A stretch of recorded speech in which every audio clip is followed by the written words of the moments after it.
Bonjour, bienvenue sur Juste un mot, votre capsule linguistique qui redresse quelques incorrections qui vous échappent quelquefois. Et oui, matériel et matériaux.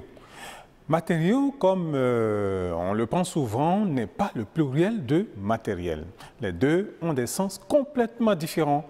Matériel, sous forme de substantif, c'est un objet, un élément, un instrument utilisé dans une usine, dans une entreprise, dans un atelier de travail pour aboutir à une production. Ainsi, chez une couturière, par exemple, on va trouver une paire de ciseaux. Une paire de ciseaux, c'est un matériel.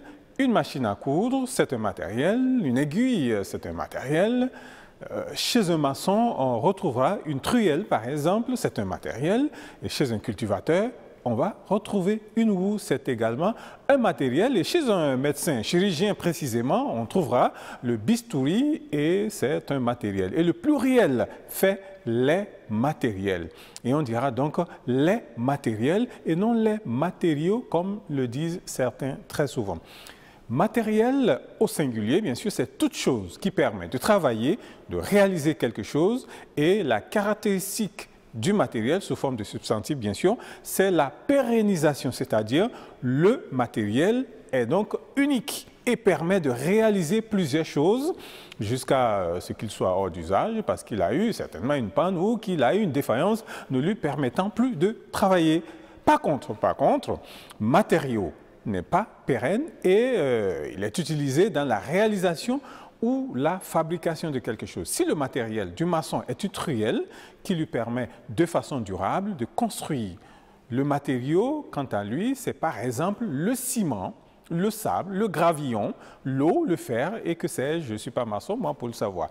Le matériau, c'est donc la matière première que l'on utilise ou que l'on transforme à l'aide d'un matériel. Et pour être plus simple, les femmes peuvent mieux comprendre, bien sûr, la différence. Bon, les femmes et tous ceux qui, comme moi, savent bien sûr préparer, à la cuisine, je veux dire. On peut prendre la casserole comme un matériel, sauf que pour la cuisine, on l'appelle précisément ustensile, même si c'est la même chose ou presque. Alors, la casserole peut être donc considérée comme le matériel et le gombo. Attention, je ne parle pas aux journalistes parce que vous le savez, le gombo pour les journalistes, c'est tout à fait autre chose. Je dis bien le gombo, le sel, l'eau ou encore les feuilles qui vous permettent de fabriquer ou de cuire du bon matinjan. Chacun d'entre eux est bien un matériau. C'est donc la matière première à partir de laquelle on fabrique quelque chose. Dans le matinjan, si vous voulez un exemple, je pourrais en donner plusieurs, comme le moyo, par exemple, qui est une spécificité béninoise. Aussi, il y a le tikwimpieni qui est chez les gourmandiers du Bénin, du Burkina. Bonjour à tous les amis burkinabés qui nous regardent. J'ai fait le CI là-bas, bien sûr.